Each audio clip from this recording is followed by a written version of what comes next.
Hey everyone, it's Jose Julio, your Dallas real estate agent. I'm here with Phil Hamblin. Hi. Hi. And we're at a new construction grand home, and he's going to give you a little bit of information on what the difference is between a grand home and a regular built home. Hi guys. Two things that Grand Home is known for. One is our architecture and the other one is our energy efficiency. We are 100% Energy Star certified, and so we have developed a kind of a floor model that kind of demonstrates the difference between Rockwall County code and the way we build. So if you look at other builders, a lot of builders will do a little bit more than code, but no builder will do everything that a Grand Home does that makes your home energy efficient. It's going to save you money every month, and it's going to increase your resale value. So if we go from the floor up, we start here. Our foundation is at 3,500 PSI, whereas code is, I think, about 3,200 PSI for standard. So we go above and beyond there. We put a gasket on the bottom that seals the air and the moisture from leaking in. Energy Star says that if you don't have that, it's like leaving a window open all year round in your house. Another thing that makes us different is most builders will construct your frame with 2x4s and the exterior even in 2x4, whereas we will construct the exterior frame with a 2x6, and you can see the difference, right? Not only does it add more rigidity to your house, but it also allows us to put more insulation in your house, which makes a big difference. With a 2x4 construction, you can only fit 13 R13, so R mean resistance, and the higher the number, the better, right? The more insulation you have. R13 goes into a 2x4 construction. We can fit R19 in a 2x6 construction.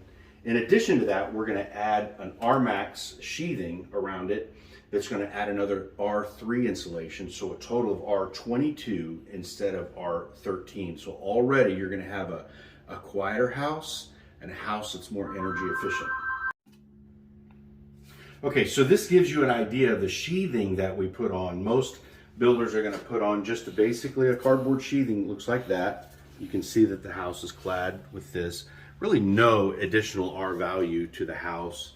Imagine it provides some kind of a windbreak, but really no other kind of insulation, whereas we'll use an RMAX, which adds another R3 insulation value to the house and also adds a little bit more rigidity to the structure. In addition to that, we're going to have a vinyl window, which is better for condensation and heat transfer than an aluminum window, which is code. We're going to, instead of nailing our windows, which nails, when the house settles, you know, it can pop. Those nails can pop. You can get air in there or bugs or whatever. We're going to use vinyl windows. We're going to screw and glue the windows, and we're going to put FortiFlash. And so your windows are going to be a true vapor barrier. And as the house settles, which all houses are going to settle, you're not going to get nail pops, right? The windows are double pane, argon insulated, and they have 3 layers of silver coating, which is going to block out 97% of the UV rays. It's one of the reasons why Grand Home can have twice the number of windows of anybody else in the industry, and your house not be a greenhouse in the summer. You can have a velvet pillow in front of these windows, and it's not going to fade like it would with most other windows. I think our windows is one of the most important things that we use to build. Moving up from there, our attics are going to be insulated with 14 inches of hypoallergenic insulation that is not going to settle. Now, code, I don't know anybody that uses this stuff anymore. It's probably the pink stuff. But the code says you only have to use 10 inches, and this stuff is going to settle over time, which means after about 5 or 6 years, if you want to keep your insulation value, you're going to have to add more to it or replace it, whereas you'll not have to do that with this.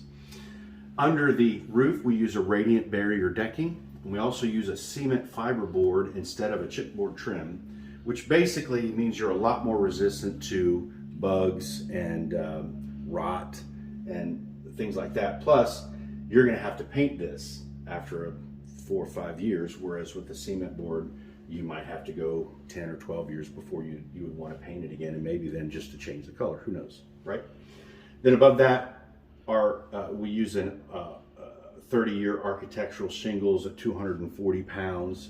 and I think it's resistance to 70-mile-an-hour winds. It's a good, firm, protective decking barrier. So all of this in our homes, we're going to add about $26,000 or $27,000 additional just for energy efficiency, which is going to bring your energy bills down significantly. In a 3,500 square foot house like we're standing in the hottest month of the summer, we might break $100 for our electric bill. And so if you compare that to a home, especially a home that's was built 10 years ago, you might save $200 or $300 a month that alone. So that's kind of how we build, and that's why we're so proud of what we do. Thank you, Phil. I appreciate it. Yeah, you bet. Anytime.